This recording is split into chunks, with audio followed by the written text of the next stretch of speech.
As you know, the other week my glasses broke, and I had to go on a quest to find new ones. When I walked into the retailer that sold frames, the first thing I said was, "I can't see." Now obviously this wasn't the first thing to say to a group of people who were actively already helping other customers, but it was true, I couldn't see. So if I immediately left after saying this, and that was the only observation of me that the workers had, they probably would have been like, "Wow, that guy was super rude, weird, selfish, we're literally helping other customers right now, I hate that guy," you know, stuff like that. But thankfully, since I was able to stay and correct that initial negative impression, I was able to bring their evaluation of me closer to a more accurate and positive representation of who I actually am. So this is the concept at the center of Denrell's 2005 paper, Why Most People Disapprove of Me. Basically, the topic being studied is something called experience sampling, which is the idea that people form opinions of other people based on the observations that they take of those other people. It's a pretty intuitive concept. But what Denrell asserts in his paper is that even if impressions are based on all available evidence, and if all evidence is accurately interpreted, impressions might still be biased. This is because people are more likely to interact with other people that they have a positive impression of, and less likely to interact with people that they have a negative impression of. So imagine this is a person that you're going to interact with. You could either come out of this interaction with a positive impression of them or a negative impression of them. If you have a negative impression of them, you're just going to stop sampling, right? If you don't like this person, you're not going to try to interact with them again. Versus if you have a positive impression of them, you're going to have another interaction, where again, you could come out of it with either a positive or a negative impression. Again, if your impression after the second observation is negative, then you're just going to stop sampling there. Versus if you have a positive impression, it's just going to keep going in another loop. So the thing is, because you're less likely to sample after a negative impression, a false negative is unlikely to be corrected. But this model also assumes that people have full discretion over the other people that they interact with, which isn't necessarily true. And that's where the structural bias comes in this paper. This is the idea that individuals who are more likely to interact with other people due to structural social reasons are therefore evaluated differently, because more observations that you have of a person equals a more positive impression, and a higher likelihood that a false negative impression will be corrected. So before we get any further, there's a really important disclaimer that I need to make in regards to this paper. There's not any experiments, right? So this paper is mostly just a synthesis of other people's existing research on impression formation with extrapolations and logical inferences that the author is making to support his own theory of experience sampling, but it's not a series of experiments that he's doing to actually prove it. This is a big limitation of the paper, and something that we need to keep in mind going forward when talking about the paper and the conclusions that it tries to come to. But also, we're going to have to forego the requested structure of this presentation and format it to something that is more logical with the flow of the paper itself. We can't talk about hypotheses and experiments when there just simply aren't any in the paper. So there's three main points that we're going to touch on. First, we're going to talk about what we know and what it means in terms of experience sampling, and this is going to be the bulk of the presentation. We're going to talk about the implications of this experience sampling and takeaways. First of all, we're going to talk about what we know and what it means.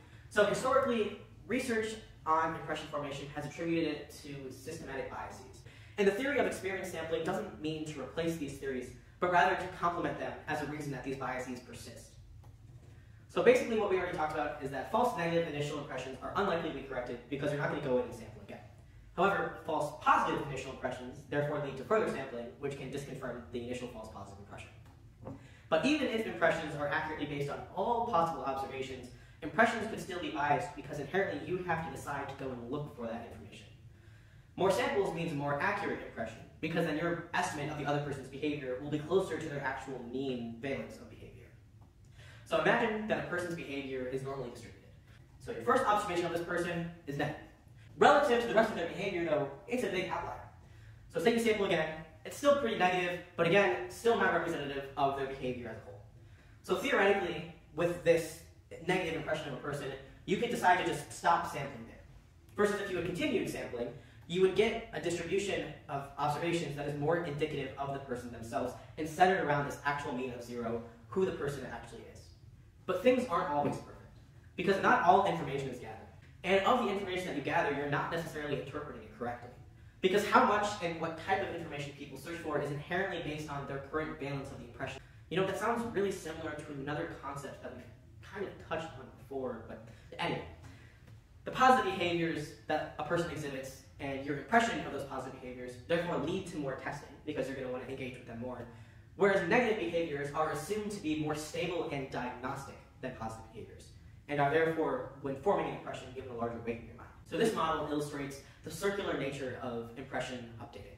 So the current valence of the impression that you have of a person therefore contributes to your decision as to whether to interact with them or not.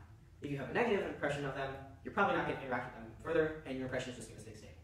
But if you have a positive impression, you're probably going to decide to interact with them more, and your interactions therefore contributes to the information that you have available, which then assimilates into your impression of the person, and it just keeps going in a circle like that.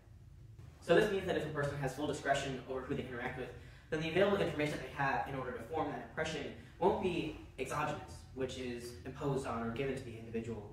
However, it'll be endogenous instead, which is determined by or looked for by the individual.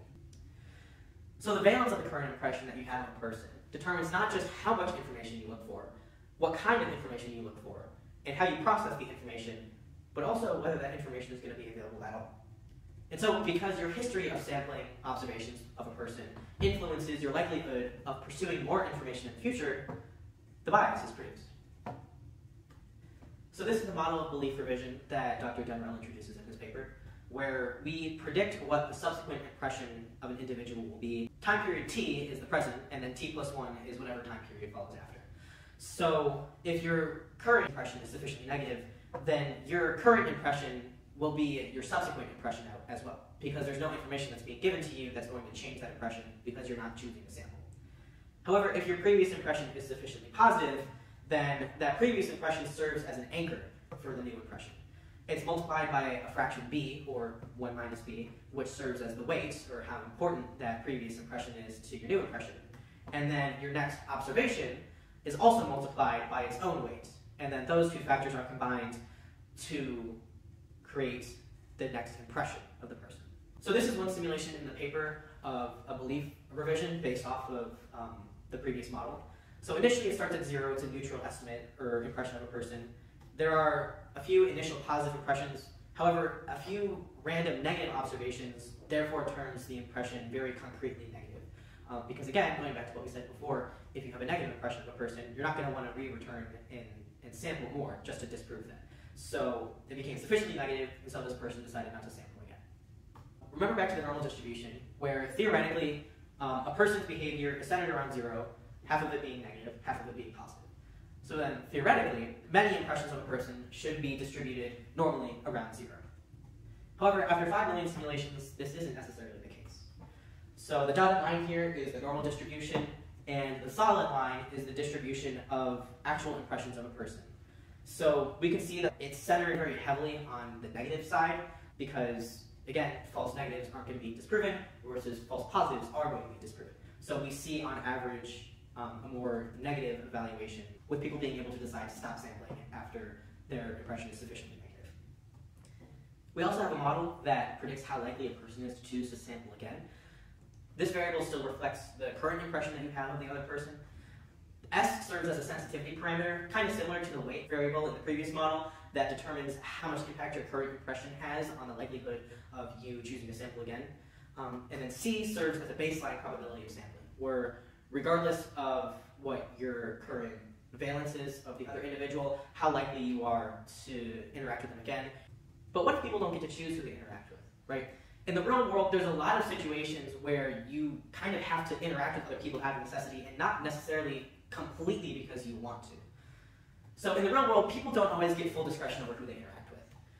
This could be for reasons in classes, either for being assigned a group for a group project, but also just being placed in a class with 19 other people that you don't know. Coworkers, you're not necessarily friends with your coworkers, but you have to interact with them for structural reasons at your job. There are just, in general, exogenous impacts. Other interactions that you have, not necessarily because you are going out of your way because you wanted to have those interactions, but because the interactions that you have with these people for exogenous reasons, they happen more constantly and reliably, your impression of those people is more likely to be positive. Because again, more observations means a more positive evaluation, and the more observations you have of a person means a higher likelihood of correcting the false negative impression that you may have had initially. So we can take our previous model of sampling again and integrate it with these possible non-voluntary reasons that you would interact with a person. So C, S, and X hat T are still the same variables that they were before, but now we're introducing this R variable, where R minus 1 is the probability of voluntarily interacting with a person, and R is the probability of non-voluntarily interacting with that person.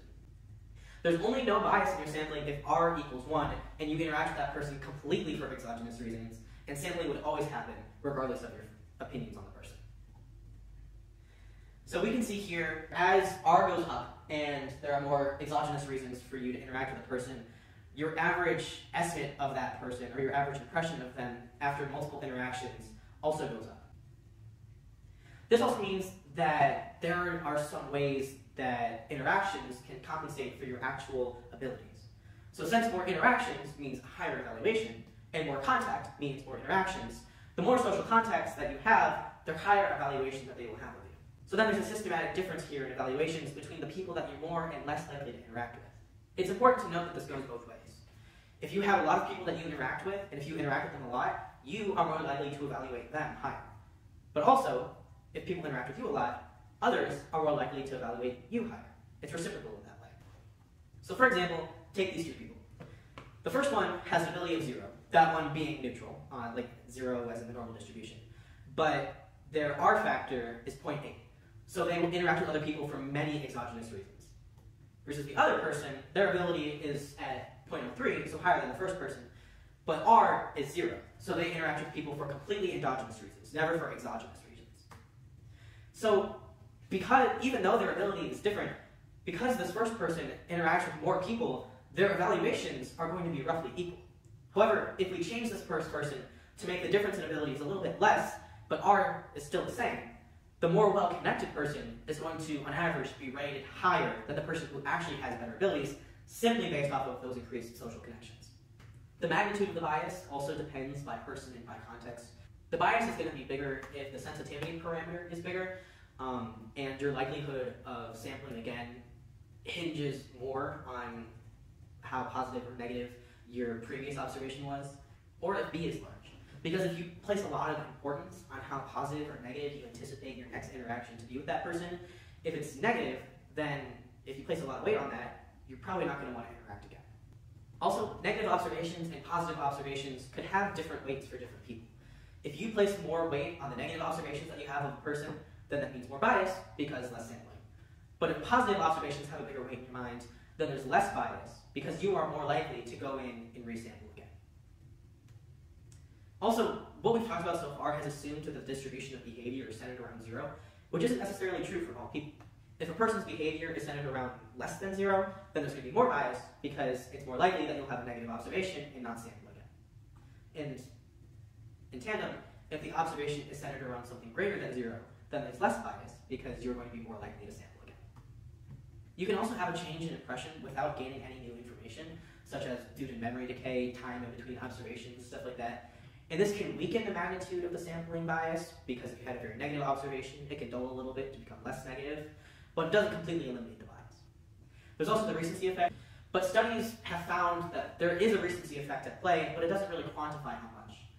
But using some previous studies, we can try to infer just how big of a weight the recency effect has. So Levin and Schmidt did an experiment in 1969 where they presented their participants with adjectives about some unnamed, unfaced other person, and then asked those participants whether they liked or disliked that person which they were receiving the adjectives about. If the most recent adjective was negative, the proportion of the participants that liked this other individual always dropped below 50%, no matter how many positive adjectives they had been given previously. So there was a much larger weight being given on this most recent negative adjective. Draymond et al. Also found in 1979 that if you do a filler task in between observations of a person, there's a stronger recency effect.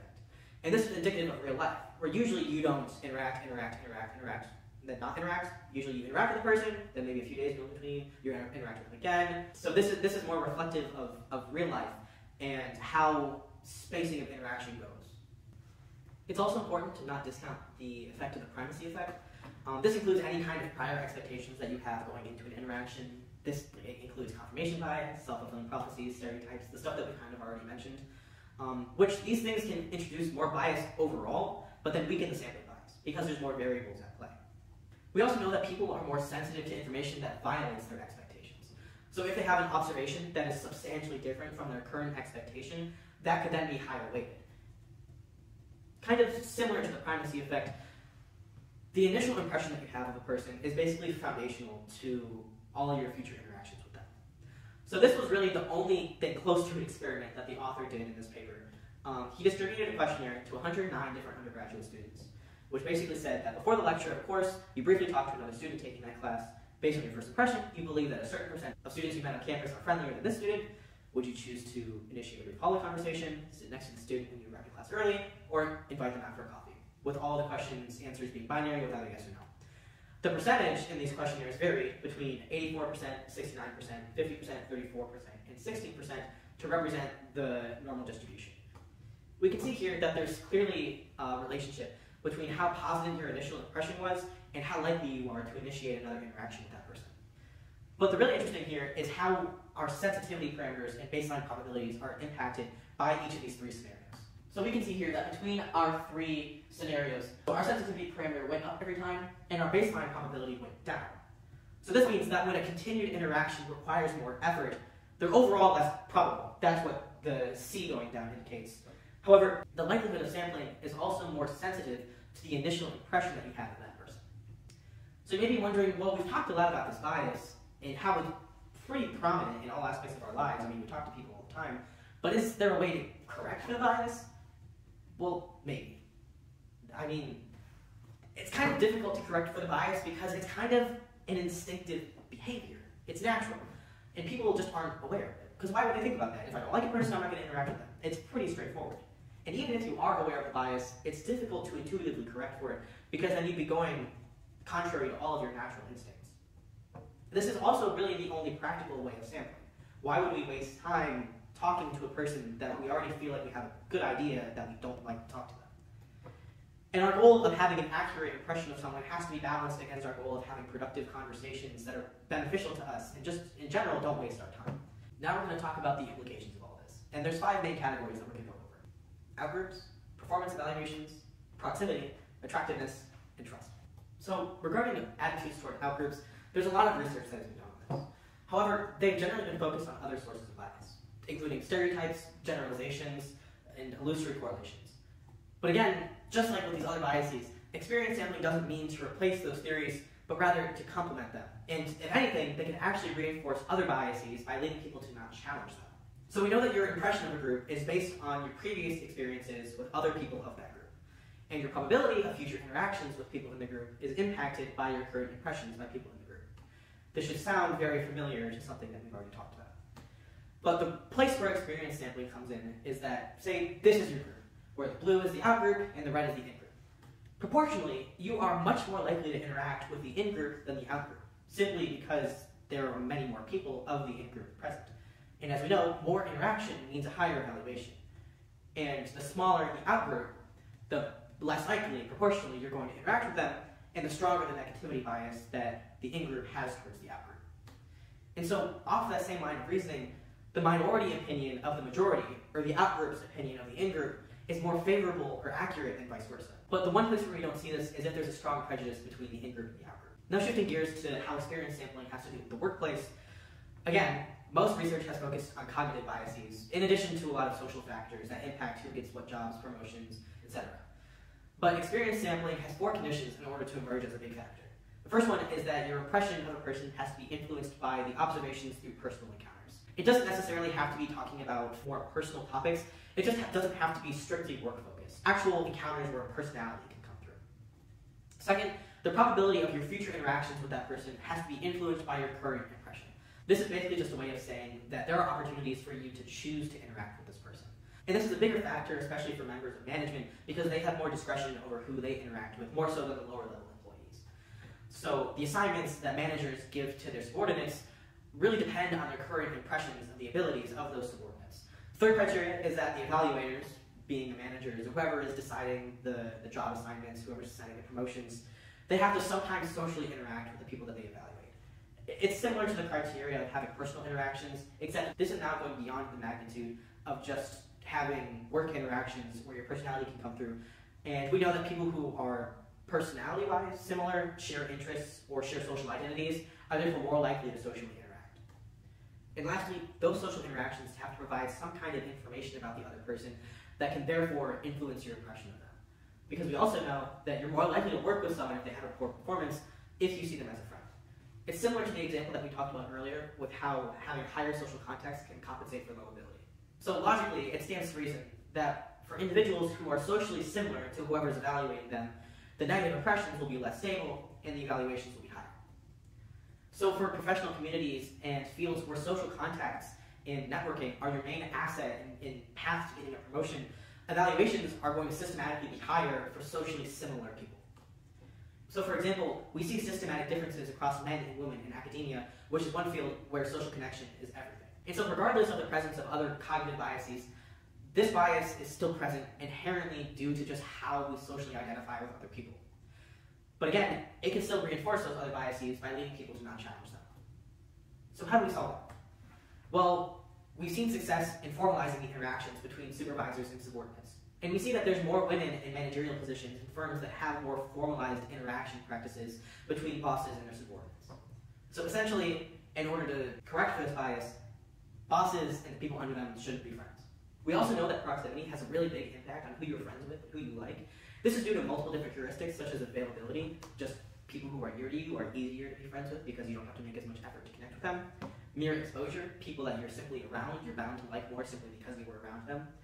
But this also means that the more proximate you are to someone, the more observations you're going to have of them.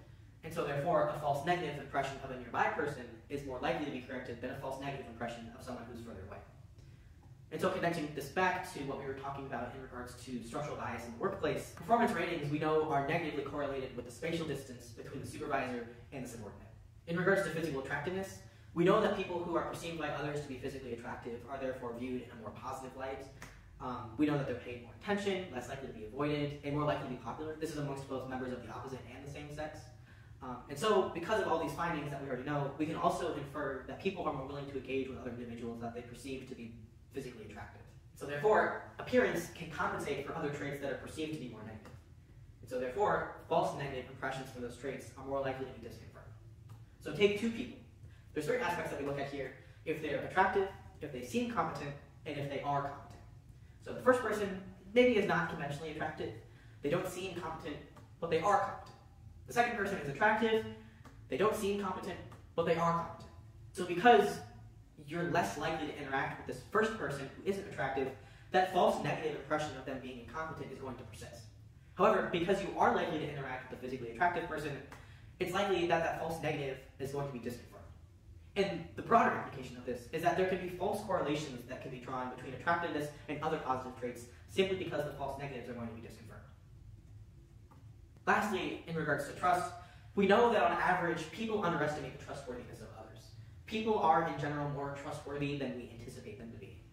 However, our perceptions of how trustworthy another person is generally based on our history. If we perceive another person to be untrustworthy for whatever reason, we'll either avoid interacting with them or do some kind of safeguard to ensure their trustworthiness, like a contract. And so, if there's an absence of untrustworthy behavior in the future, we're likely to attribute that to the safeguard being present and not because the person isn't actually untrustworthy. So let's say that my professor assigned me a project. Say it's this presentation. And for some reason, he thinks that I'm going to cheat on the project. So he makes me sign a contract that binds me to not cheat on the presentation. So then, say I do the presentation and there's no cheating present. So then his idea is that the contract was good because it made sure that I wasn't going to cheat. However, they didn't do anything to prove that I was actually trustworthy or not. So that false negative impression of me being untrustworthy doesn't get disconfirmed because he's guaranteeing my trustworthiness either way with this additional mechanism. We also know that in settings where these safeguarding mechanisms aren't used or inappropriate to use, like usually amongst families, the levels of trust are higher because you actually have to depend on that person, and therefore there's more evidence as to whether or not they are trustworthy, and those false negatives regarding untrustworthiness are more likely to be disconfirmed. Finally, we have a few broad takeaways. We know that increased exposure is a good thing, at least in regards to accuracy, because the more exposure that you have to a person, to a group of people, the more accurate of an impression you're going to have of them. And so, because the more impressions you have of people means more accuracy, the more diversity of people that we have in all senses, in all spaces, in contexts, and environments, means that holistically, we are going to have more understanding and equal opportunity for all those different types of people. Not everyone you meet is going to like you, and you're not going to like everyone you meet. But if you dislike someone, consider why. It might not be due to anything actually personal. Instead, it could just come down to a simple heuristic.